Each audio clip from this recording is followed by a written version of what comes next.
J'ai pas été très inspiré pour le titre. Peut-être que si vous avez une proposition tout à l'heure pour un meilleur titre, je serais preneur.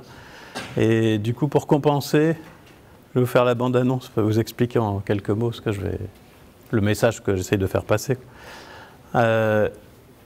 Essentiellement, ça tient en 3 points. C'est d'abord qu'on raisonne mal, si on veut. Alors d'un côté, on raisonne bien, j'ai toujours du mal avec ça, parce que d'un côté, ce que montrent les recherches en psychologie, c'est qu'on raisonne bien, sous contrainte en quelque sorte. Comme si on était des raisonneurs optimaux, mais sous contrainte, et comme on a des capacités limitées, et qu'on utilise des méthodes qui doivent être rapides, du fait qu'elles sont rapides, elles sont parfois fautives, mais le résultat, c'est qu'on ne raisonne pas toujours bien. Voilà, ça c'est le premier point.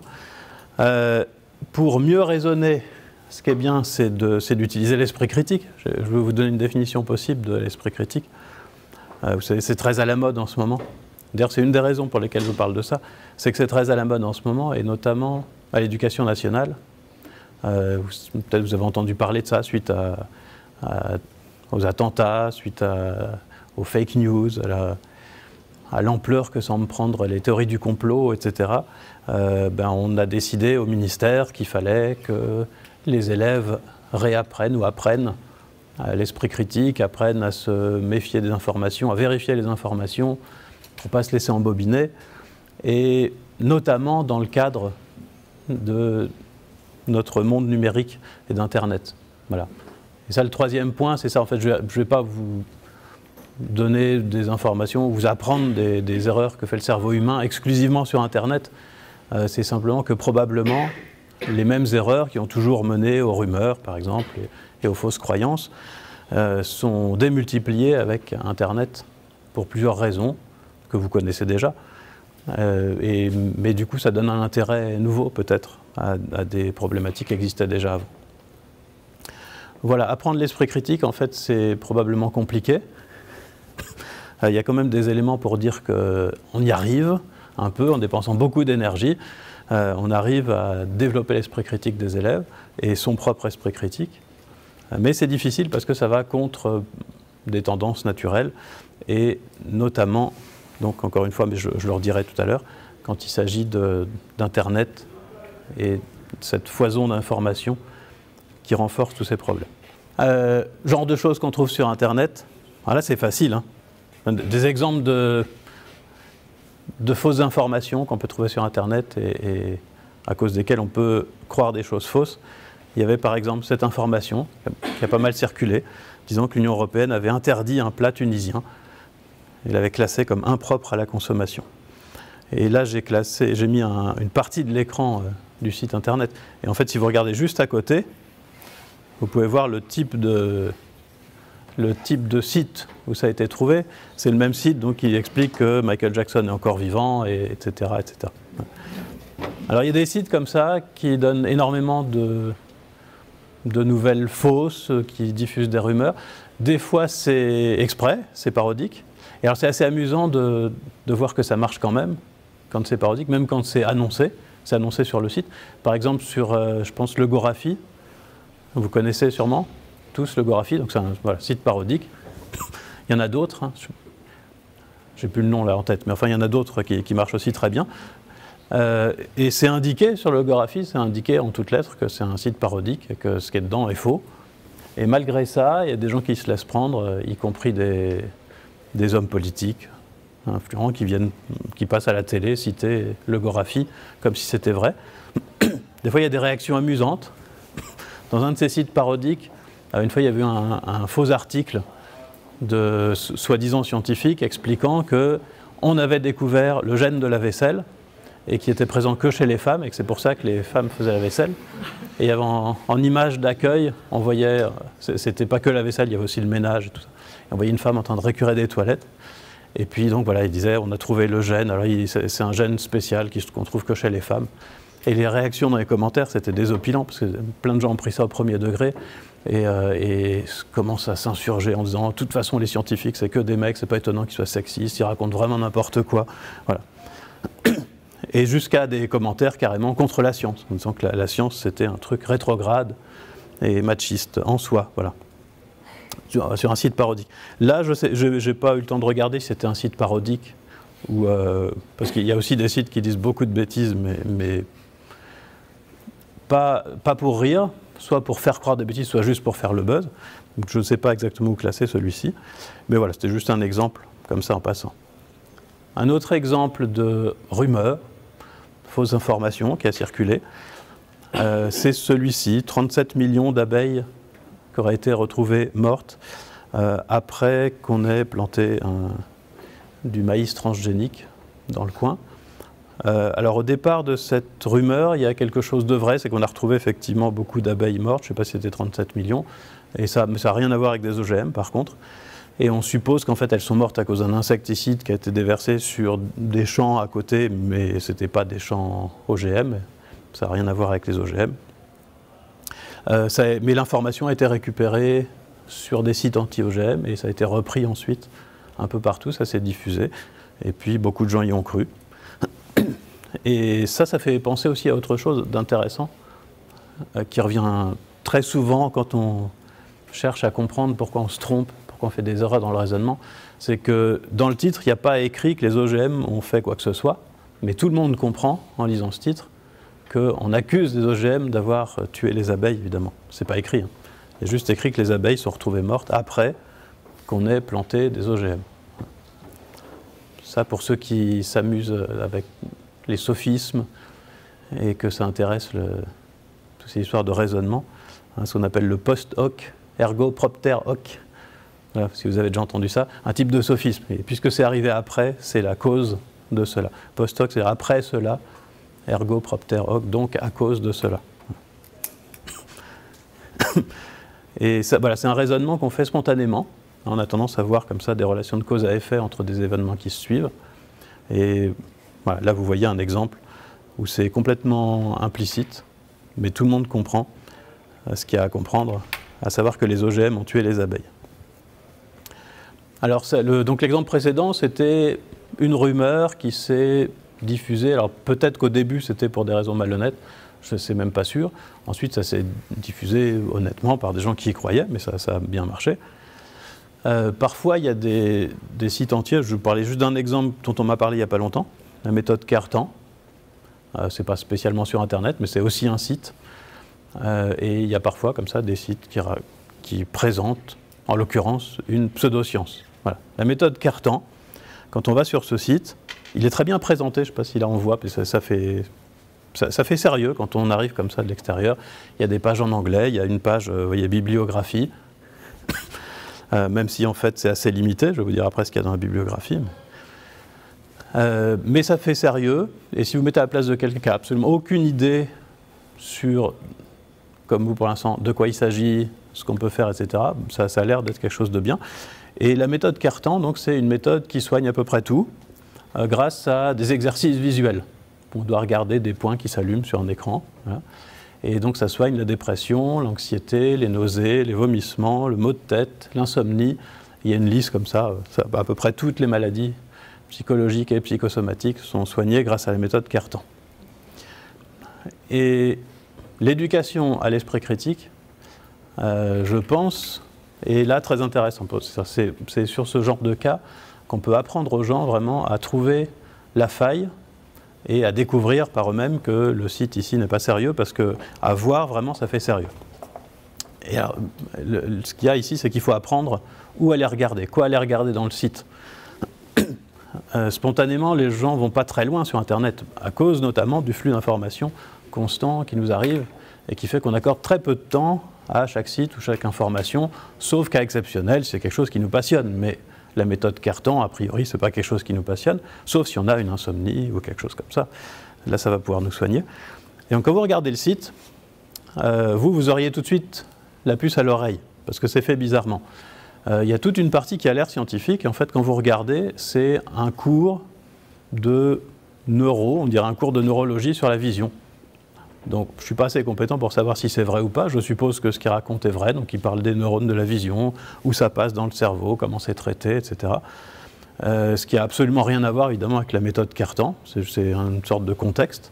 Mais c'est présenté comme si ça, c'était l'explication scientifique de la méthode Cartan. Voilà. dont on ne saura pas grand-chose, à part qu'il faut regarder des petites lumières sur un écran. Et ça peut impressionner. Oui, ça, je reparlerai tout à l'heure, je vous parlerai de bullshit un peu. Ça rentre bien dans le cadre. Ça peut impressionner, on peut se dire, c'est probablement vrai d'ailleurs, mais vous, ça vous mettrait la puce à l'oreille, parce qu'on s'attend évidemment, quand on vous présente une méthode qui doit soigner quelque chose, à avoir des preuves expérimentales que ça marche. On s'attend à avoir un test, des résultats d'analyse avec un groupe contrôle, etc. Après, ce que font très rarement les gens, c'est aller voir la bibliographie. Ils se disent que c'est bien puisqu'il y a une bibliographie, mais ils ne vont pas regarder ce qu'il y a dedans. Et là, quand on y va, on a 3 documents. Alors en réalité, les 2 derniers, c'est le même. Ça renvoie au même document, qui est une page qui donne la liste des interventions dans une conférence organisée par les gens de la méthode Cartan pour vanter la méthode Cartan. Ça, c'est 2 des 3. Et le premier, c'est effectivement une thèse. C'est marqué que c'est une thèse, et c'est vrai que c'est une thèse, de quelqu'un qui cite... J'ai jamais vu une thèse comme ça. Je ne sais pas si elle a été soutenue et réussie, mais en tout cas, c'est une thèse. Et dans cette thèse, il y a plein de choses étranges. Et là encore, on peut se rendre compte en allant voir la bibliographie, parce que dans la bibliographie, il n'y a quasiment aucun article scientifique. On cite des livres grand public, Cerveau et Psycho. C'est très bien, Cerveau et Psycho, mais dans une thèse, ça fait un peu décalé, surtout s'il n'y a que ça. Et là, c'est un peu le cas. Voilà, je ne vais pas détailler plus. Si vous voulez vous amuser, allez voir la méthode Cartan. Vous pouvez y aller. Juste comme j'étais en train de parler de ça, je vous redis un des problèmes qui se pose avec beaucoup d'entre nous, c'est qu'on ne va pas très loin dans la recherche d'informations et que quand on arrive sur des sites comme ça, on peut être convaincu simplement parce qu'on s'est arrêté à la page d'accueil et qu'on a vu qu'il y avait une bibliographie sans aller voir ce qu'il y avait dedans. Sur des élèves, des gens plus jeunes, on fait des tests aussi pour voir ce qu'ils feraient. Et notamment à l'Éducation nationale, ils ont testé quelque chose en mettant les élèves dans une fausse situation. Ils ont reconstitué un petit bout de toile en quelque sorte. Et voilà comment ça s'est passé. Ils ont demandé aux élèves de chercher des informations sur une sorte de mini YouTube qu'ils avaient pour créer un poster qu'ils devraient ensuite présenter dans leur classe. Alors je ne sais plus quel était le thème, mais c'était... Voilà, ça aurait pu être, par exemple, est-ce que les OGM sont responsables de la mort des abeilles? Une question comme ça, polémique, mais sauf qu'ils n'ont pas la réponse. Et leur seule source d'information, c'est ça, c'est ce faux mini YouTube. Et la quasi-totalité des élèves arrivent sur YouTube, donc sur le faux YouTube, tapent les 2-3 mots-clés et cliquent sur la première vidéo qu'ils voient et ne regardent que ça. Et c'était fait exprès pour tester ça. Ce qui fait qu'à côté de la première vidéo, il était indiqué sponsorisé. Donc c'était marqué que c'était une vidéo promotionnelle. Et quand on leur a demandé ensuite, à tous ces élèves qui s'étaient contentés de cette première vidéo, en fait, ils avaient remarqué que c'était une publicité, que c'était promotionnel, mais ça ne leur a pas fait penser que ce n'était pas suffisant comme information, donc ils n'ont pas été regarder les vidéos suivantes. Voilà où l'éducation à l'esprit critique peut sans doute jouer. Par l'esprit critique, c'est aussi classé dans l'éducation aux médias et à l'information, mais ça va bien ensemble. Voilà, ça c'est une sorte de petit listing. Voilà, 3 exemples pour vous mettre un peu dans le bain. Maintenant, je vais vous parler de quelques cas, quelques raisons pour lesquelles on se trompe de manière un peu plus générale. Ça peut être on se trompe en prenant des informations sur Internet, et ça peut être on se trompe en raisonnant, ou on se trompe en étant convaincu par des raisonnements qui en réalité ne devraient pas nous convaincre parce qu'ils sont biaisés. Mais d'abord, pour placer un peu le cadre, peut-être le modèle le plus utile pour donner une définition simplement de l'esprit critique, c'est un modèle qui date des années 1970, mais qui est encore accepté, hein, un modèle en psychologie. Donc vous attendez pas, c'est pas des formules. Hein. Quand je dis modèle, c'est pas un modèle mathématique. Modèle de psychologie du raisonnement, qui dit qu'on a 2 systèmes, c'est pas un modèle de la double voie, on a 2 systèmes de raisonnement. Un système rapide, le système 1, voilà, qui est rapide, c'est son avantage principal, qui en général donne des bons résultats, mais pas toujours, parce qu'il est fondé sur des heuristiques, c'est-à-dire des raccourcis logiques. Voilà, heuristique, c'est ça, c'est raccourcis logiques. C'est par exemple ce qui vous fait penser, si vous avez le choix entre plusieurs produits apparemment similaires, et que vous voulez le meilleur, une heuristique pourrait vous conduire à dire je vais prendre le plus cher, ça doit être le mieux. Voilà. Souvent ça marche et des fois ça ne marche pas. Et peut-être que ça ne marche pas justement parce que comme on a tendance à faire ça, il y en a qui veulent en profiter et du coup ça ne marche plus. Mais voilà, c'est ça les heuristiques. Et le courant de recherche qui a amené à ce modèle de la double voie, là, c'est ce qu'on a appelé le projet biais et heuristique. Donc il y a le mot heuristique dont je viens de vous parler, et puis biais, c'est des erreurs systématiques qu'on fait dans les raisonnements. Ça peut être par exemple cette confusion entre la succession de deux événements et puis une relation de cause à effet entre deux événements. Voilà un exemple de biais par exemple qui peut arriver. Donc le système 1 en gros c'est l'intuition, c'est ce qu'on utilise la plupart du temps quand on ne fait pas spécialement attention à quelque chose et qu'on arrive quand même à des conclusions parce qu'on a des impressions, parce qu'on prend des décisions. Et c'est bien parce que ça va vite, c'est pas coûteux, on n'a pas besoin de se concentrer, c'est pas grave s'il y a du bruit, ça marche quand même. Et le seul problème, c'est que parfois, ça amène à des erreurs. Voilà. Et puis le système 2, c'est ce que vous avez dû utiliser au concours pour être ici. C'est lent, c'est difficile, ça demande de l'énergie, et c'est ce qu'on pourrait appeler l'esprit critique. On dit aussi la pensée analytique, c'est-à-dire quand on réfléchit vraiment consciemment et qu'on contrôle nos intuitions. Voilà. Et en réalité, le système 1, il est activé à peu près automatiquement. Et le système 2, on l'active dans la vie de tous les jours parce que quelque chose dans l'environnement nous fait penser que ce serait utile d'activer ce système 2. Alors si je ne me trompe pas, ça va être illustré juste après. Voilà. Un système 2, donc, qu'on pourrait appeler esprit critique, qu'on pourrait appeler pensée réflexive ou analytique. Ça se mesure avec ce genre de test, et donc je vais vous redire ce que j'allais vous dire juste avant, je vais vous le dire juste après. Ça se mesure avec ce genre de test, parce que les gens ont plus ou moins tendance à se fier au système 1 ou pas, et donc passent plus ou moins facilement au système 2. Voilà le genre de test qu'on utilise pour savoir si vous êtes, là il y en a un seul problème, il y en a plusieurs normalement, si vous êtes plus ou moins prompt à passer au système 2. Donc dans ce petit problème classique, normalement, si vous êtes comme tout le monde, il y a une réponse fausse qui vous vient tout de suite à l'esprit, ça doit être $1 pour la balle, et comme vous êtes plutôt système 2, esprit critique, vous avez repéré en même temps que c'est exactement le genre de situation où peut-être c'est pas la bonne réponse, et donc vous arrivez à la corriger en passant au système 2. C'est pour ça que c'est très pratique ce genre de problème, parce qu'à peu près tout le monde a la mauvaise réponse qui vient à l'esprit, parce que c'est la réponse donnée par les heuristiques, système 1, et la plupart des gens sont capables de trouver la bonne réponse, de corriger. Je ne dis même plus la bonne réponse, parce qu'à chaque fois que j'essaye, je bafouille, je me trompe 3 fois, donc je vous laisse trouver la bonne réponse. Je sais que je peux la trouver. Et donc avec ça, on mesure si vous passez bien au système 2 ou si vous restez au système 1. Mais ce qui est amusant, c'est de voir que la réponse heuristique, mauvaise, elle reste quand même, elle est encore là. Et il y a des arguments avec de la physique, des questions de physique. Parce qu'il y a aussi des questions de physique qui sont complètement contre-intuitives. Par exemple, très naïf, hein, mais juste l'histoire des objets qui tombent exactement à la même vitesse. Une plume et un livre qui tombent exactement à la même vitesse dans le vide, c'est complètement contre-intuitif. Et quand on regarde ce qui se passe dans le cerveau de quelqu'un qui se trompe et dans le cerveau de quelqu'un qui ne se trompe pas quand on demande si ça va aller à la même vitesse, donc un physicien par exemple, ce qu'on observe, c'est que chez le physicien, on a exactement la même intuition fausse qui démarre dans le cerveau et qui est corrigée ensuite. Voilà, exactement comme ici, on le sent mieux ici.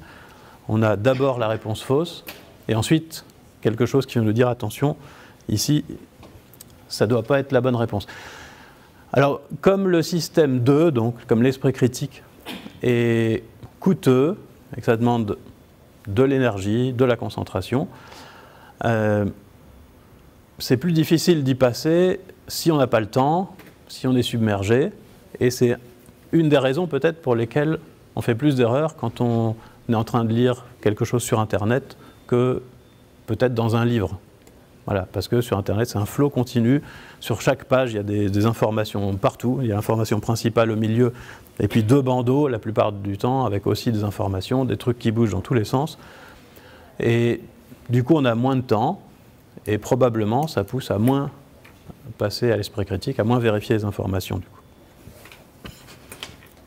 Donc voilà un des traits que nous avons tous, c'est ce système 1, et puis la difficulté à passer au système 2 quand on a beaucoup d'informations, qui peut expliquer pourquoi on se trompe et pourquoi on se trompe plus spécifiquement, ou on peut être trompé plus spécifiquement sur Internet. Alors, maintenant je vais vous parler, voilà, autre chose dont peut-être vous connaissez le nom, ça s'appelle l'effet Dunning-Kruger. Ça dit quelque chose? Du nom des psychologues qui en ont parlé les premiers. Ça a été un peu caricaturé, l'effet Dunning-Kruger, et ça a donné, donc dans la version caricaturale, mais c'est pas ça la vraie, ça donne, plus on est bête, plus on se croit intelligent. Voilà, ce qui est aussi un problème, évidemment, quand on ne veut pas se tromper, parce que si on n'a pas les capacités de ne pas se tromper, on est sûr de soi, en plus, de se tromper. Alors en réalité, ce n'est pas tout à fait ça, mais là, voilà, là vous allez voir ce qui se passe. Les psychologues, là, le Dunning-Kruger, ont fait passer des tests, différents tests, ça ne marche pas exactement pareil avec tout, hein, mais enfin, il peut y avoir des petits tests mathématiques, il peut y avoir des questions de jugement, de grammaire, de tests d'intelligence, des choses comme ça. Et puis donc ils ont les vrais résultats au test, qui sont représentés ici. Alors là c'est juste les quartiles, donc évidemment ça donne ça. Ici c'est la moyenne du quart le plus faible, et puis là la moyenne du quart le plus fort. Et ils ont demandé ensuite aux participants d'estimer leurs propres résultats.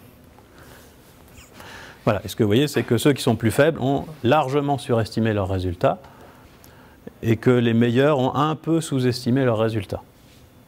Voilà.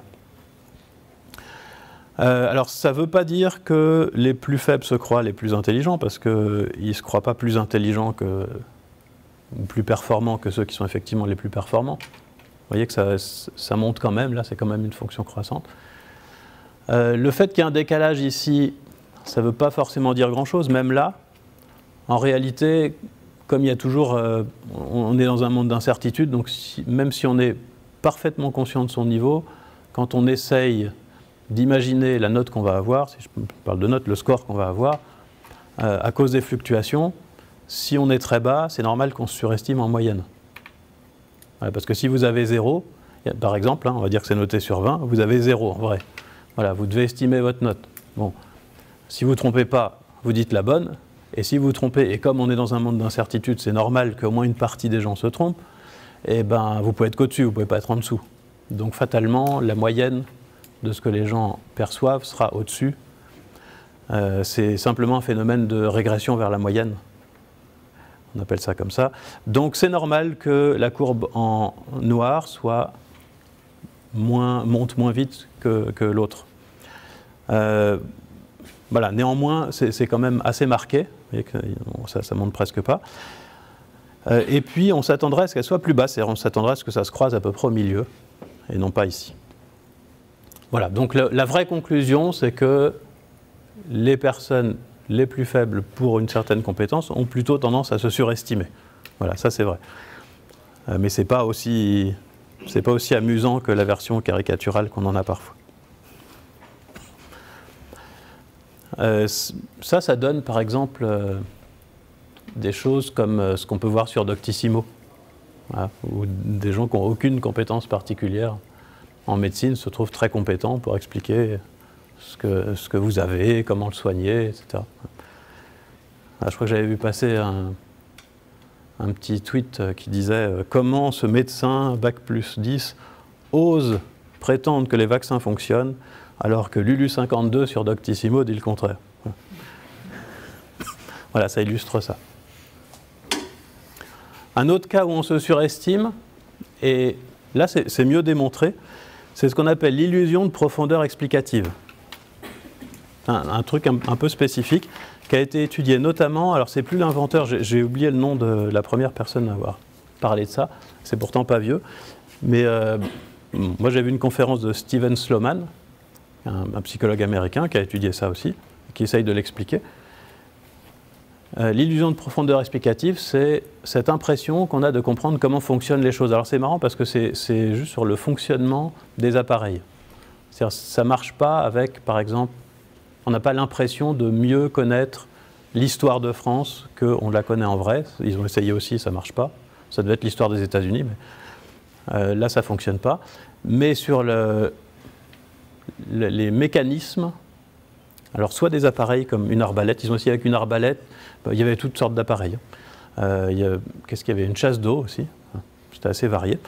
Il y avait aussi des phénomènes naturels, comment un tsunami naît ou des choses comme ça. Et donc ce qui montre, c'est que les gens surestiment leur propre compréhension. Donc dans l'expérience, ça se passait en plusieurs temps, on demandait aux participants de noter, alors c'était bien expliqué comment noter, hein, pour qu'on soit bien d'accord sur les scores, leur compréhension du fonctionnement d'une arbalète ou d'une chasse d'eau. Voilà. Et une fois qu'ils avaient répondu, on leur disait, eh ben maintenant, vas-y, explique. Voilà. Et une fois qu'ils ont expliqué, on leur redemande, en général, ça a un peu baissé quand même. Parce qu'en essayant d'expliquer, ils s'aperçoivent qu'ils n'y arrivent pas tant bien que ça, si bien que ça. Une autre chose qui fait encore baisser, c'est quand on leur pose des questions, ciblées évidemment, sur certains points du mécanisme. Et ensuite, on leur faisait lire une explication donnée par un expert, et ça faisait encore baisser le niveau perçu de compréhension, mais voilà, ça restait toujours assez élevé malgré tout. Et voilà, on a cette impression, c'est une sorte d'effet Dunning-Kruger, mais spécifique au mécanisme, qui nous donne cette impression de comprendre des choses qu'en fait on ne comprend pas. Mais le fait que quand on essaye d'expliquer, ça fasse baisser cette impression qu'on a de comprendre, ça aussi c'est intéressant, parce que c'est une des méthodes promues par ceux qui cherchent à développer l'esprit critique. C'est justement ça, c'est essayer d'expliquer, et quelque chose qui va encore plus loin et qui correspondrait aux questions qu'on a pu poser ensuite aux gens dans cette expérience. Pour développer l'esprit critique, disent-ils, il faut quelque chose qui est bien, c'est d'essayer de faire un dialogue. On imagine qu'on est avec quelqu'un qui défend le point de vue inverse, et on essaye de se demander qu'est-ce qu'il va dire à ce moment-là, et de répondre à ses arguments. Et ça fait progresser. Voilà, donc on surestime nos compétences cognitives, on surestime notre compréhension des mécanismes, et on surestime aussi beaucoup notre mémoire. Voilà, je vais vous parler d'expérience sur la mémoire à long terme. Il y a eu tout un grand projet, un tas d'expériences passionnantes là-dessus. Il doit y avoir un livre qui résume tout ça, sur les faux souvenirs, mené par une psychologue américaine qui s'appelle Elizabeth Loftus, qui a travaillé au départ sur les faux souvenirs parce qu'elle s'intéressait à la fiabilité des témoignages. Et que, peut-être vous savez, mais les témoins ne sont pas très fiables. Et plus on est loin après l'événement, évidemment, moins ils sont fiables. Mais même juste après, en fait, ils ne sont pas très fiables. Et dans une des expériences qui est illustrée par ça, notamment, on montrait une scène où quelqu'un était, si je me souviens bien, parce que maintenant je me méfie, en train de cambrioler une bijouterie ou quelque chose comme ça avec un marteau à la main. Et puis, donc les gens voyaient ça, et un compère dans l'assemblée disait à son voisin, après le film, mais pourquoi est-ce qu'il avait un tournevis à la main? Et assez souvent, quand on fait ça, il y a ceux qui disent, mais non, c'était pas un tournevis, c'était un marteau, ok, ça fait à peu près la moitié des gens. Il y a ceux qui continuent à se souvenir du marteau, et puis à chaque fois, il y a entre un quart et un tiers, en général ça tourne autour d'un tiers dans les meilleurs cas, de gens qui du coup se mettent à se souvenir qu'ils ont vu un tournevis. Et ils sont capables de vous le décrire, de dire comment ils le tenaient, et on arrive à leur faire fabriquer même toute une histoire comme ça.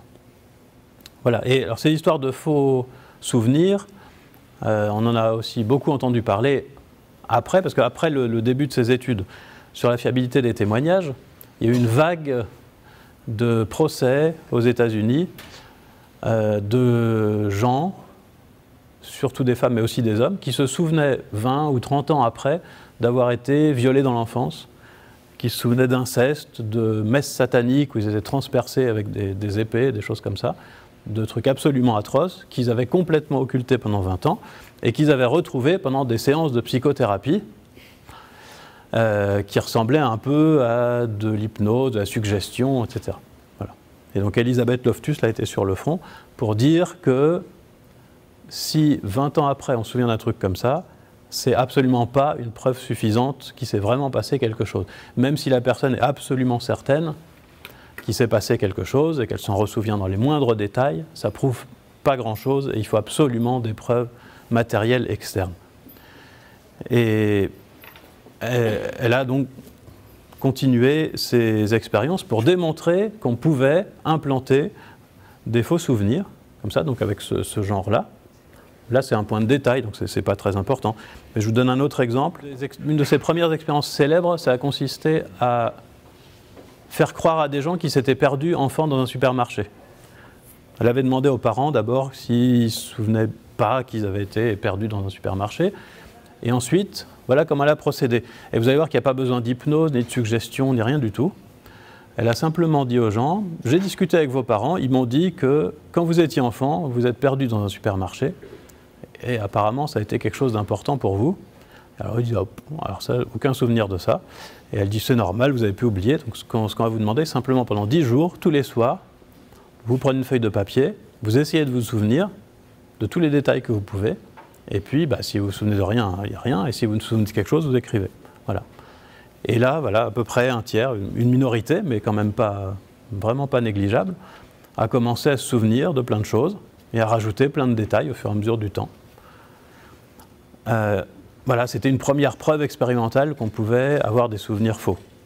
Sauf que, évidemment, on a répondu à Elisabeth Loftus que peut-être il s'était vraiment perdu dans un supermarché et que c'est les parents qui avaient oublié. Donc elle s'est dit, il faut que je trouve quelque chose dont on est sûr que ça ne s'est pas produit. Et notamment, alors il y en a eu plusieurs, notamment de voir un personnage Warner Bros. Chez Walt Disney. Voilà, ça ne peut pas se produire, mais des gens s'en souviennent quand même. Et puis alors un truc encore plus évident, parce que tout était filmé, c'est l'histoire de la grenouille, entre autres. Et ça se passait comme ça. Première phase de l'expérience, les gens viennent dans une salle, tout est filmé tout le temps, et on leur dit, vous allez juste rester assis, là, il y a des objets sur la table, dont une grenouille en plastique, puis d'autres choses. Voilà. Et des fois, on va vous demander de faire quelque chose, des fois, on va vous demander d'imaginer que vous faites quelque chose. Et par exemple, on disait, imaginez, donc on ne fait rien, mais imaginez que vous embrassez la grenouille en plastique. Voilà. Et une semaine après, on fait revenir les gens et on leur demande, est-ce que vous vous souvenez d'avoir embrassé la grenouille en plastique? Et il y en a plein qui s'en souviennent très bien et qui sont sûrs qu'ils ne l'ont pas juste imaginé, qu'ils l'ont vraiment fait.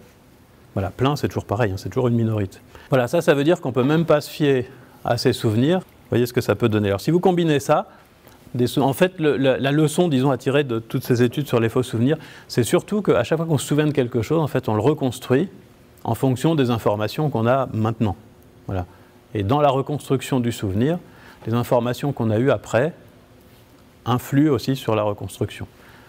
La mémoire, ce n'est pas un enregistreur. Ça laisse la possibilité de reconstruire quelque chose. Voilà, c'est ça. Donc ça aussi, ça peut jouer pour amplifier, c'est pour ça que j'en parle ici, parce que ça peut amplifier certains biais qu'on a, et notamment quand vous lisez des informations, vous vous souvenez beaucoup mieux des informations qui vont dans le sens de vos croyances initiales que dans le sens inverse. Si bien que si vous êtes convaincu de quelque chose et que vous lisez autant d'articles qui disent que c'est vrai que d'articles qui disent que c'est faux, à la fin, vous avez l'impression qu'il y avait quand même une sorte de consensus en votre faveur, alors que ce n'était pas le cas. Voilà. Et maintenant, alors je vais vous parler avec un peu de bullshit, illustré avec Idriss Aberkane. Mais en fait, je vais vous parler de confiance surtout. On a confiance dans les informations qui nous arrivent, on fait confiance aux gens. Et je discutais de ça il n'y a pas longtemps, mais en fait c'est une évidence, hein, même les gens les plus sceptiques, rationalistes, qui disent qu'il faut toujours revenir aux sources, il faut toujours aller voir d'où viennent les informations, etc., en fait à un moment sont bien obligés de faire confiance. Voilà, personne ne va refaire toutes les expériences historiques avant de croire quelque chose.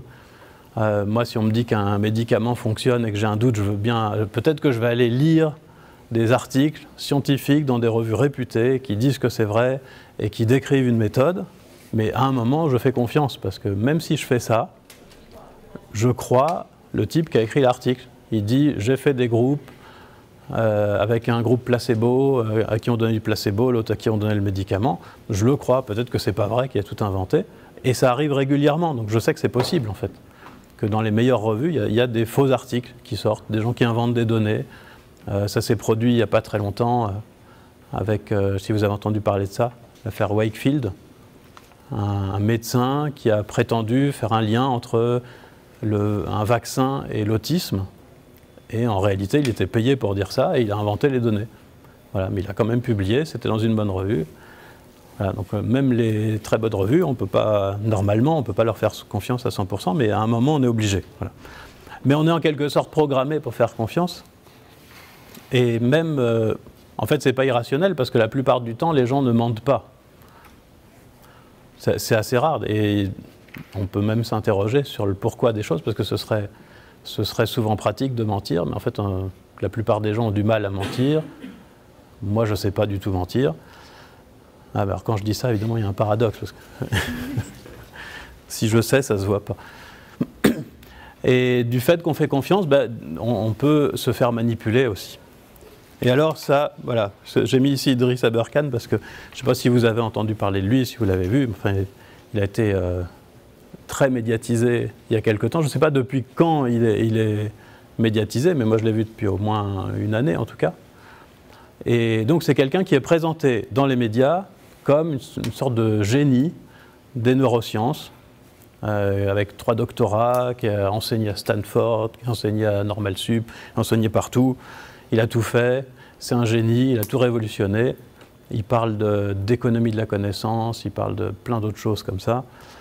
Maintenant, il a une chronique dans Le Point, voilà, c'est vraiment présenté comme un grand génie.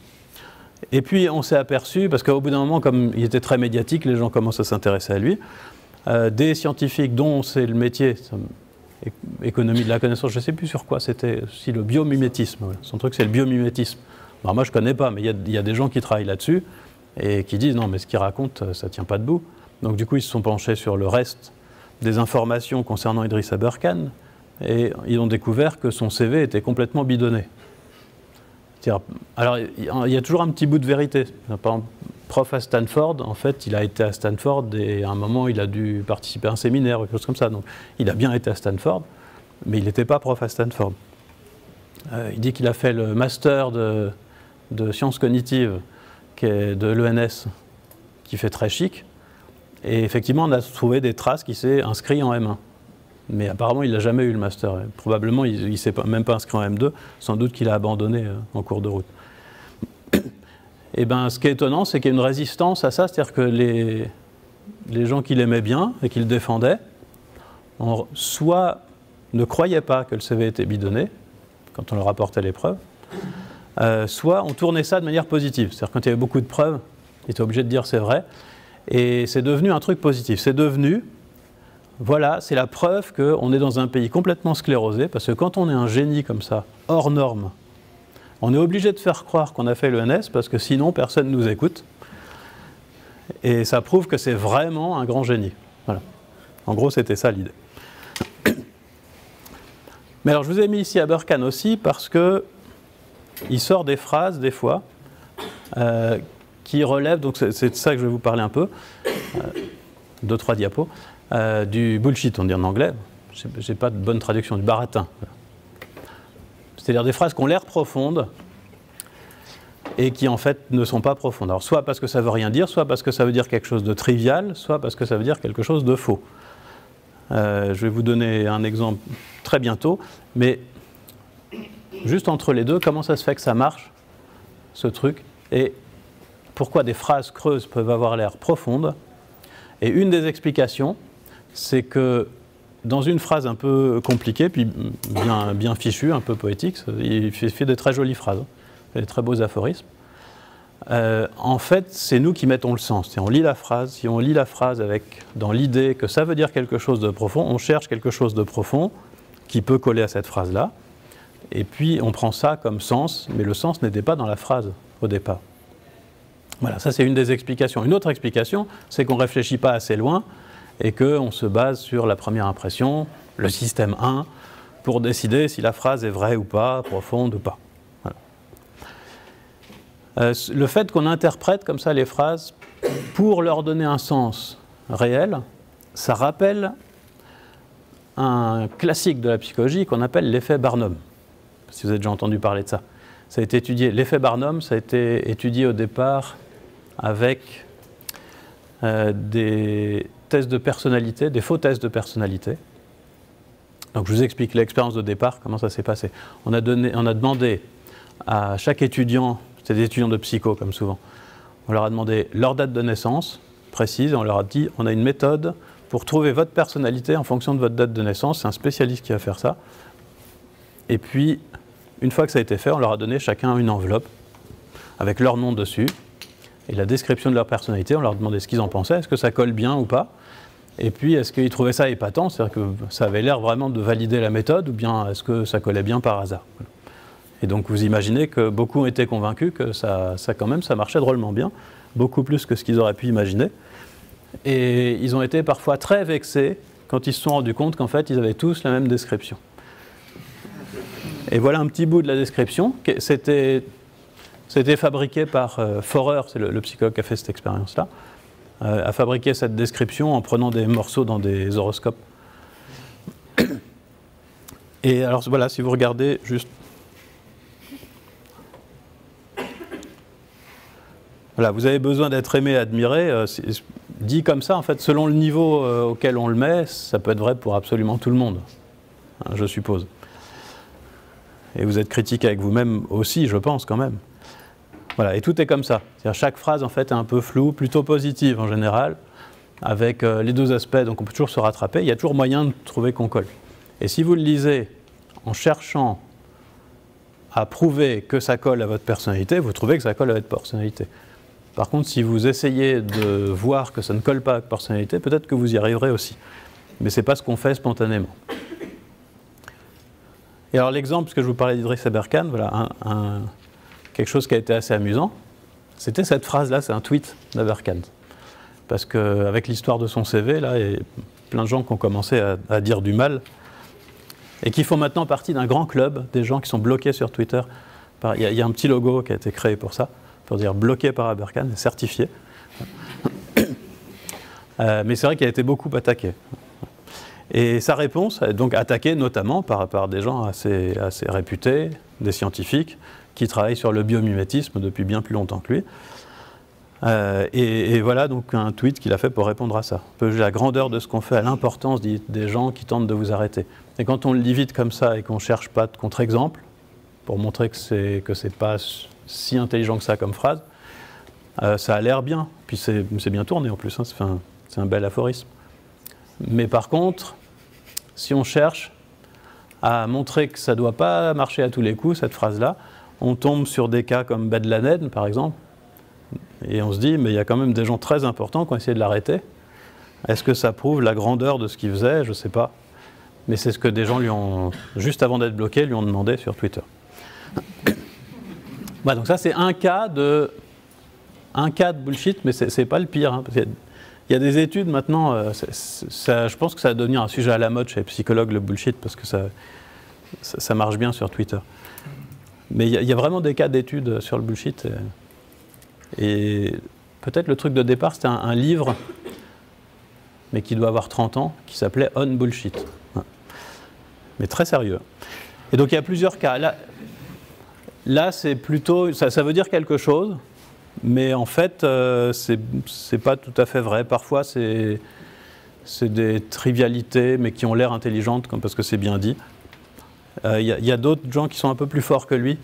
Et aux États-Unis, il y a un promoteur des médecines alternatives, qui s'appelle Deepak Chopra, qui sort régulièrement des phrases comme ça. Voilà, alors là, c'est un autre niveau, hein, quand même. Là, ça veut juste rien dire. Il y a les mots-clés, quantique, on met ça, puis c'est bien. Voilà, alors pourquoi je vous parle de ça? Parce que sur Internet, probablement, le bullshit, ça convient plus facilement à cause du fait que l'information va vite et qu'on ne s'arrête pas pour réfléchir. On ne lit pas les tweets comme on lirait un poème, en se concentrant dessus pour s'imprégner. Alors le bullshit, ça a été aussi testé chez les scientifiques. Je donne juste un exemple d'une étude amusante. Ils ont pris le résumé d'un article scientifique, je crois que c'était de la sociologie, c'était pas des maths, hein, Donc voilà, un résumé d'articles, et ils l'ont donné à lire à des experts de différents domaines, des mathématiciens, des sociologues, etc. Et selon le cas, ils avaient laissé soit le résumé comme il était, soit le même avec cette phrase-là en plus à la fin, qui était complètement décalée par rapport au reste, c'est-à-dire que ça n'a aucun sens. Parce que nulle part, ils disent ce que c'est que TPP, T0, ni rien. Ça veut juste rien dire. Ils ont juste rajouté ça. Et quand ils rajoutent ça, ce que ça a comme effet, c'est de convaincre les gens, sauf les mathématiciens, que l'article est de meilleure qualité. Voilà ce qui s'est passé. Alors ça, c'est ce que j'appelle... Ça fait un peu partie de l'effet du bullshit, et pour arrêter de dire des gros mots, je veux dire comment on l'appelle, Dan Sperber, qui est un philosophe et qui travaille en sciences cognitives aussi, lui il appelle ça l'effet gourou. C'est une sorte d'effet de sidération. Quand on voit une belle phrase, bien tournée, même si en fait ça ne veut rien dire, on a l'impression que c'est profond. Et donc là, voilà, c'est un autre exemple qu'on pourrait appeler, moi j'appelle ça l'intimidation mathématique. On met des formules, comme ça on a l'air intelligent. Et voilà, bon, ça ne marche pas sur les mathématiciens, mais sinon ça marche bien. Et ce genre de choses, voilà, c'est utilisé pas mal et ça fonctionne assez bien. Donc vous voyez, même sur des spécialistes. Et alors, si vous allez regarder sur YouTube les conférences d'Idriss Aberkan, il y a quelque chose qui ressort souvent, une formule très courte, hein, mais qui met en énorme sur son diaporama, c'est K égale AT. Alors, K, c'est la connaissance, A, c'est l'attention, et T, c'est le temps. Voilà. Alors, c'est pas très clair, mais quand il explique, on comprend que K, c'est les connaissances qu'on va acquérir, T, donc c'est le temps qu'on a passé à travailler, je sais pas, un truc comme ça. Et A, c'est le niveau d'attention. Est-ce qu'on est concentré ou pas concentré? Voilà. Et il écrit ça en énorme, et il y a plein de gens qui trouvent ça formidable. Et moi, je réfléchis, je me dis, alors si c'est vrai, ça veut dire que ce qu'on fait n'a pas d'influence. Du moment qu'on est concentré, pendant 1 heure, on apprend la même quantité de connaissances. Et je pense que c'est une déformation, ça, qui me vient de maths sup, sûrement, de chercher toujours des contre-exemples. J'aime bien faire ça. Mais du coup, je me dis, c'est pas la peine d'ouvrir un bouquin. Voilà. Parce que si c'est compliqué à l'intérieur, en fait, vous vous concentrez vraiment bien et vous relisez le titre et vous avez acquis autant de connaissances qu'en l'ouvre. Voilà, c'est une des conséquences de cette formule d'Aberkan. Et pour moi, une illustration de l'effet gourou. Ah, je vous ai déjà dit tout à l'heure qu'on a tendance toujours à confirmer nos croyances. C'est une sorte de résistance au changement. Quand on a une croyance, c'est difficile de changer les croyances des gens, surtout quand elles sont bien ancrées. Même si on a toutes les preuves du monde, voilà, y a quelque chose qui bloque comme ça. Et ça a un nom, dans certains cas, en tout cas, on appelle ça l'effet Semmelweis. Semmelweis, c'est un médecin, il faut que je regarde parce que je ne sais plus, début 19e, hongrois, voilà. Je savais que c'était en Europe quelque part. C'est un médecin hongrois qui s'est interrogé sur le fait que dans sa ville, il y avait 2 hôpitaux, 2 cliniques, je ne sais pas, et dans l'un des 2 hôpitaux, les femmes mouraient beaucoup plus souvent une fois qu'elles avaient accouché que dans l'autre. Après l'accouchement, il y avait vraiment une mortalité incroyable. Et il a cherché à comprendre pourquoi il y avait ça. Il n'y avait pas de raison évidente. Et à l'époque, on ne savait pas ce qui se passait avec les maladies, on pensait que c'était des choses dans l'air ou des trucs comme ça, il n'y avait pas de théorie sur les microbes. Voilà. Et en fait, il a cherché les différences qu'il y avait entre les 2 hôpitaux. Et dans l'hôpital où il y avait beaucoup plus de morts, il y avait aussi une morgue. Et les mêmes médecins découpaient des cadavres, faisaient des autopsies avant d'aller faire les accouchements. Et je sens qu'il y a une nausée qui monte. Et à l'époque, on se disait que ça servait absolument à rien de se laver les mains. Donc ils ne se lavaient pas les mains. Et voilà comment les femmes étaient malades. Alors lui, il a pensé qu'il y avait un lien entre les deux. Il a dit on peut essayer de se laver les mains avec un produit, je ne sais plus ce que c'était, enfin, un truc qui... Il ne savait pas pourquoi ça marchait, mais enfin il avait testé, il voyait que ça marchait. Et donc il avait toutes les preuves, il avait l'explication, et voilà ce qui se passe, voilà une différence qui est entre les deux. Quand on essaye, on se lave les mains, la mortalité baisse, on ne se lave plus les mains, elle remonte. Et juste, il a dit, lavez-vous les mains, c'est tout, aux médecins, et qui se sont moqués de lui et qui ont continué à ne pas se laver les mains, parce que ça ne cadrait pas son explication ne cadrait absolument pas avec leur représentation des maladies. Comme pour eux, c'était un truc qui était dans l'air et tout ça, ça n'avait rien à voir avec les mains, donc ça ne pouvait pas marcher. Mais ce qui est frappant, c'est que lui, il avait des preuves expérimentales. Il avait des données qui montraient que ça marchait. Et donc normalement, surtout si on suppose que les médecins sont des gens qui ont un certain esprit critique et qui réfléchissent, ils auraient dû se dire, bon, bah, c'est un truc qu'on ne comprend pas, mais comme il y a les faits sont là, donc bah, ça marche mieux quand on se lave les mains, lavons-nous les mains. Voilà. Mais non, il y a une résistance. Donc on résiste aux faits même, et on fait passer les croyances avant. Et juste parce que c'est amusant, je vais vous reparler d'une version un peu générale de ce que je vous ai dit tout à l'heure. Quand deux événements se suivent, on voit tout de suite une relation de cause à effet. Et quand il y a une corrélation, de manière plus générale, quand il y a une corrélation entre deux variables, corrélation, vous voyez tout ce que ça veut dire, voilà. Ben, aussitôt, on imagine qu'il doit y avoir un lien de cause à effet. En tout cas, s'il y a possibilité d'imaginer une relation de cause à effet, c'est ce qui nous vient tout de suite à l'esprit. Même si on sait que c'est peut-être pas ça, que ça peut s'expliquer autrement, c'est vraiment quelque chose d'automatique. Là, c'est le système 1 qui parle. Et pour illustrer ça, moi, j'avais proposé un petit problème à des étudiants que j'avais il y a longtemps en psycho, avec qui je faisais des cours de stats. Et pour bien leur faire comprendre la différence entre corrélation et causalité, je leur avais dit, on a fait passer un test, une dictée, à tous les élèves d'une école élémentaire, et on a mesuré la taille de leurs pieds, on a leur pointure. Voilà, et on calcule la corrélation, on regarde ce qui se passe, on voit qu'il y a un lien, et que plus les pieds sont grands, moins on fait de fautes d'orthographe expliquées. Voilà. Et ils auraient pu me dire c'est une corrélation, pas une causalité. En fait, il y a quand même une explication. Mais non, ils ont tous cherché des relations causales, indirectes. Et la meilleure réponse, il faudrait que je remercie l'étudiante qui m'a écrit ça, parce que je le cite tout le temps, la meilleure réponse que j'ai eue, que j'aime bien, c'est quand on a les pieds plus grands, on est plus stable, donc on se casse moins souvent la figure, du coup on est plus sûr de soi, et quand on est plus sûr de soi, on réussit mieux à l'école. Et la bonne explication, si vous n'avez pas encore trouvé, c'est... T'es plus mature, t'es plus grand. Voilà, c'est les plus grands, donc ils sont au CM2, qui ont les plus grands pieds. Et quand on est au CM2, on fait moins de fautes d'orthographe qu'au CP. Et ça explique beaucoup mieux que l'histoire de confiance en soi, qui pourrait peut-être jouer un peu, mais pas beaucoup.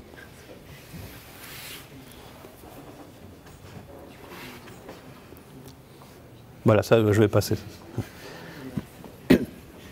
Alors, je vais vous redonner quelques exemples. Peut-être ce sera, voilà, pour finir, ça va être ça. Quelques exemples de croyances fausses ou d'informations fausses qui ont traîné sur Internet. À chaque fois, ça aurait pu se produire sans Internet, presque de la même manière, mais le fait qu'il y ait Internet, que ça circule, que l'information circule aussi vite, etc., et qu'on ait encore plus tendance à ne pas avoir l'esprit critique quand il y a beaucoup d'informations, ça a pu jouer sur le fait que ces croyances se sont développées. Alors ça, j'ai essayé de retrouver la source parce que ça ne date pas d'hier. En fait, ça date de 1976, mais ça ressort encore aujourd'hui. Un document attribué à l'hôpital de Villejuif, alors c'est un centre national, oui c'est ici, Centre national de recherche contre le cancer, à l'hôpital de Villejuif, qui met en garde contre toutes sortes d'additifs alimentaires, et notamment le E330, qui est un des plus dangereux. Voilà. Et alors ça ressort régulièrement. Et il y a quelques années, on est venu me dire attention avec le E330 parce que ça donne le cancer. C'était voilà, une nouvelle éruption de ce truc, à tel point qu'il y a même eu des publicités j'ai vu ça dans la rue, je ne sais pas si on est dans le métro aussi, pour des produits surgelés avec marqué 100 E330, le truc super dangereux qui donne le cancer, E330. Et la personne qui est venue me dire que quand même, il y avait de quoi s'inquiéter, parce que c'était le Centre national de recherche contre le cancer, l'hôpital de Villejuif, tout ça. Puis de toute façon, les additifs alimentaires, c'est toujours un peu douteux. Et surtout, ce qui s'est passé, c'est qu'elle avait vérifié et qu'on le retrouve sur plein de sites, ce truc. Donc, ça doit être vrai. Et on a cherché ensemble. Donc, je lui ai dit, est-ce que tu as regardé déjà ce que c'est que le E330 ? Ah bah non, alors on a regardé ensemble, c'est du jus de citron. C'est un acide citrique, c'est du jus de citron. Alors je dis, c'est bizarre, mais bon, peut-être que le jus de citron, ça donne le cancer. Hein. C'est pas parce que c'est du jus de citron que c'est pas grave. Et après, on s'est dit, bon, bah, si c'est l'hôpital de Villejuif et le Centre national qui le dit, il faudrait peut-être aller voir sur leur site. Et donc on a trouvé, et il y a effectivement un Centre national sur le cancer. Et sur leur page d'accueil, il y avait un énorme texte en rouge qui disait « Ça ressort encore, c'est n'importe quoi, arrêtez de croire ce truc qui circule depuis 1976. On n'a jamais dit que le E330 donnait le cancer. » Et en fait, c'est marrant parce qu'il suffit d'aller sur le site de ce qui vous donne confiance dans le document pour voir que le document est faux. Voilà, c'est pas ce qui est distribué par un hôpital et par un centre d'études sur le cancer, soi-disant, qu'on pense que c'est vrai. C'est une des raisons en tout cas. Et quand on y va, ben, c'est écrit que c'est faux. Voilà, on reparle juste après de cette tendance qu'on a à chercher des confirmations, mais pas des infirmations. Ça, c'est une illustration de quelque chose d'intéressant qui a été rendu vraiment possible par Internet, je pense.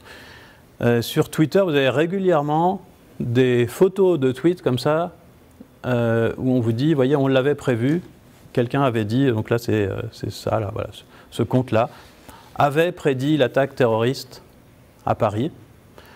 Souvent c'est fait a posteriori, donc c'était pas des prédictions en fait. Ils font le tweet après et puis ils mettent la date d'avant. Mais en l'occurrence, d'après ce que... Si je fais confiance à mes collègues, en l'occurrence ça avait vraiment été publié avant. Et donc il y a vraiment un compte Twitter qui a publié ça, disant qu'il allait y avoir des morts dans une attaque terroriste à Paris avant que ça se produise. Voilà. Est-ce que c'est le signe qu'on a prédit quelque chose, vraiment ou pas? Pas forcément, parce que si vous avez beaucoup d'informations et qu'après coup vous sélectionnez celle qui est correcte, comme fait par exemple, Elisabeth Tessier a fait ça pendant longtemps. Elle faisait beaucoup de prédictions, et après elle faisait un livre sur les prédictions justes. Donc il y en avait qui tombaient justes. Mais... Ah, après il y a eu un cas encore mieux, de quelqu'un qui avait prédit, et là c'était tout super contrôlé, hein. Il avait prédit qui allait gagner les élections présidentielles, je ne sais plus quand c'était, hein, ça fait un bout de temps. Et donc il était sur le plateau, à la télé, et il y a l'huissier qui arrive, parce qu'il a remis une enveloppe cachetée à l'huissier, et l'huissier ouvre l'enveloppe, et c'était la bonne prédiction. Voilà. Et c'est seulement après qu'on a su qu'il y avait plusieurs huissiers avec différentes enveloppes, et qu'il a fait venir le bon au bon moment. Voilà. Une sélection a posteriori. Et alors ce compte-là, en fait, c'est pas un vrai compte, c'est un robot qui balance des tweets tout le temps. Et donc, par exemple, il a balancé à la même époque un tweet prédisant 120 morts et 270 blessés à cause d'Ebola, dans une attaque dans une mosquée au Nigeria, dans une attaque dans une école, etc. Et il y en a comme ça, plein. Et ben, il y en a une, malheureusement, qui est tombée juste. Mais c'était... Voilà, vous voyez, on fait plein de trucs, après on sélectionne ce qui fonctionne. Donc là, c'est un problème d'échantillonnage, mais c'est facilité, disons, évidemment, par Internet, ce genre de choses. Ah, ça, je crois que c'est même pas une minute, je pense. Hein. C'est pas grave s'il n'y a pas le son. Si vous n'avez pas vu ça, voilà, c'est un truc qui a circulé un moment sur Internet, où on disait que si on mettait plusieurs téléphones autour de grains de maïs et qu'on les faisait sonner, à cause des ondes qui sont très dangereuses, je vais avancer parce que même si ça dure que 30 secondes.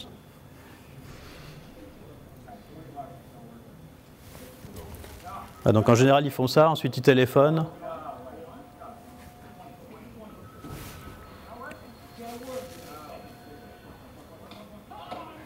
Et voilà, ça fait du popcorn.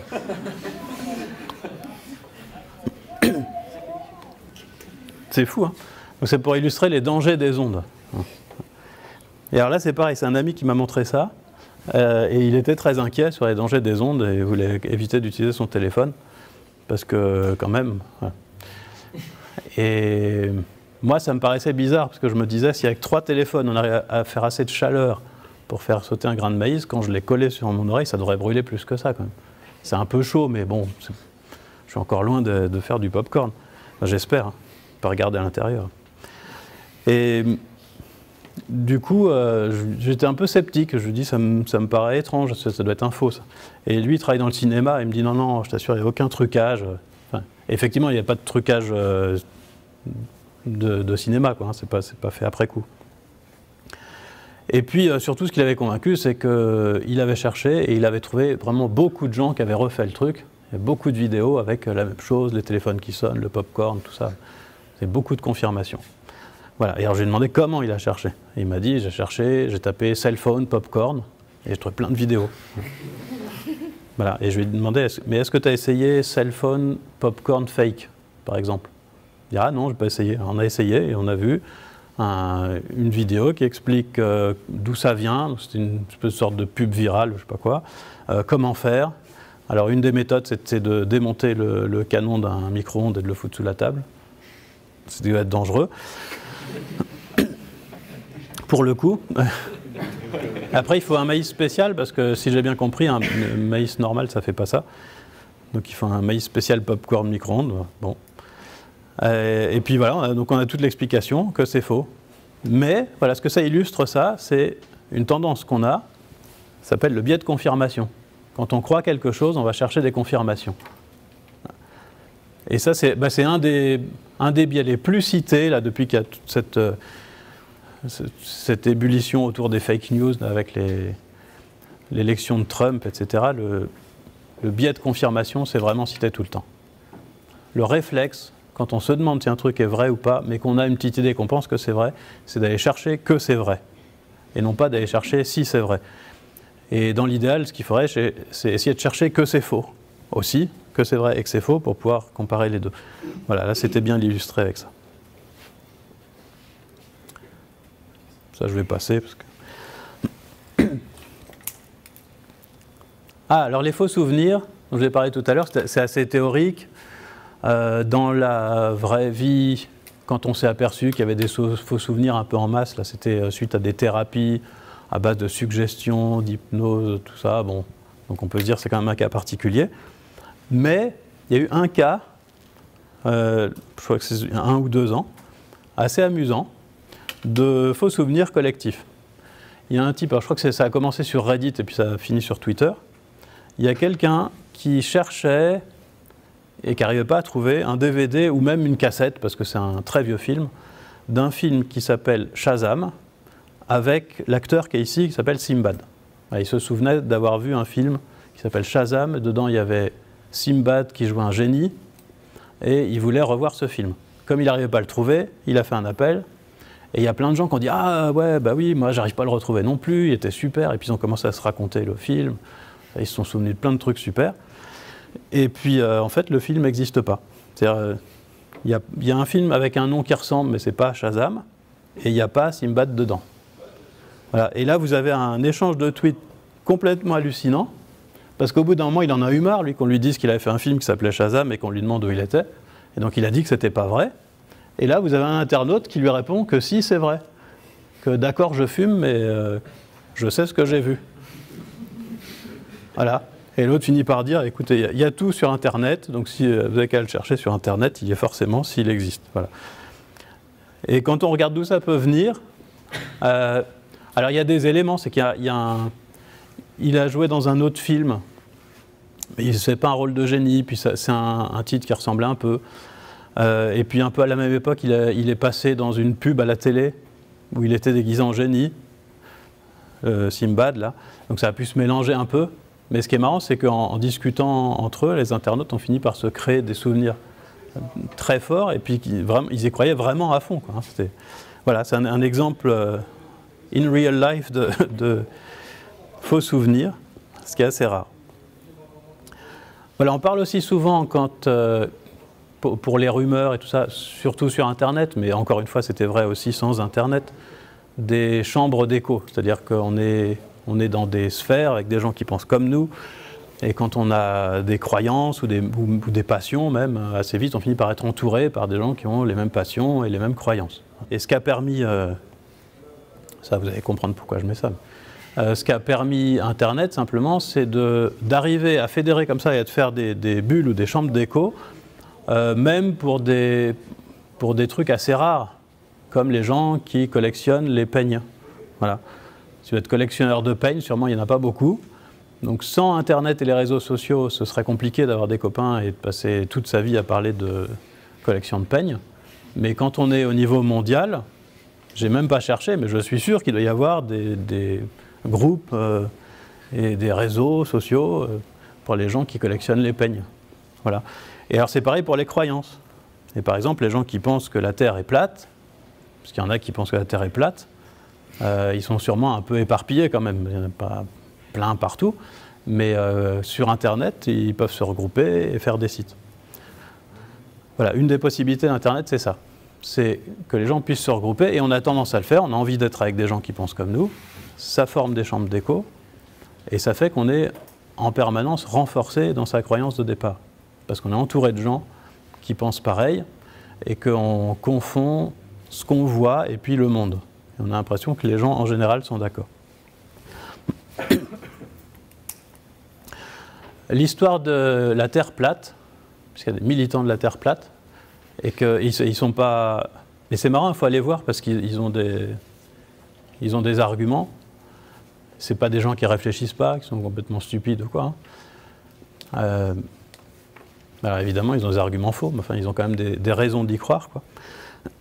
Et ça illustre aussi autre chose dont Gerald Bronner parle tout le temps, le sociologue, c'est l'asymétrie qu'il peut y avoir entre ceux qui croient à quelque chose d'étrange et ceux qui n'y croient pas. Il n'y a pas beaucoup de gens qui ont envie de se battre et de passer leur temps à démontrer que la Terre n'est pas plate. Si c'est bon, ça a déjà été fait, l'affaire est réglée. Par contre, il y a des gens qui passent vraiment beaucoup de temps à essayer de prouver qu'elle est plate parce qu'ils sont en minorité, qu'ils ont l'impression d'avoir une vérité et que tout le monde se trompe autour d'eux. Et donc, ils peuvent être très motivés. Voilà. Quand on est chercheur, moi j'ai passé beaucoup de temps à débunker des pseudosciences, donc des trucs comme la méthode Cartan, là, dont je vous ai parlé tout à l'heure. Alors je passais du temps à aller sur le site et à repérer les contradictions, à montrer que c'était faux, que la bibliographie, en fait, c'était pas une bibliographie. Et puis je faisais des articles là-dessus. Et la plupart de mes collègues trouvaient que je perdais complètement mon temps. Je pense qu'ils sont toujours d'accord avec ça, d'ailleurs. Ils ne voient pas l'intérêt d'aller... Voilà. Et c'est pareil, si je commençais à dire, bon, maintenant, je vais passer la moitié de mon temps à démontrer que la Terre est ronde et à démonter les arguments de ceux qui disent qu'elle est plate, on dit, tu as peut-être autre chose à faire. Je ne pense pas que ce soit pour ça que tu sois payé comme chercheur. Voilà, il y a cette asymétrie aussi qui peut expliquer le succès des croyances étranges. Voilà.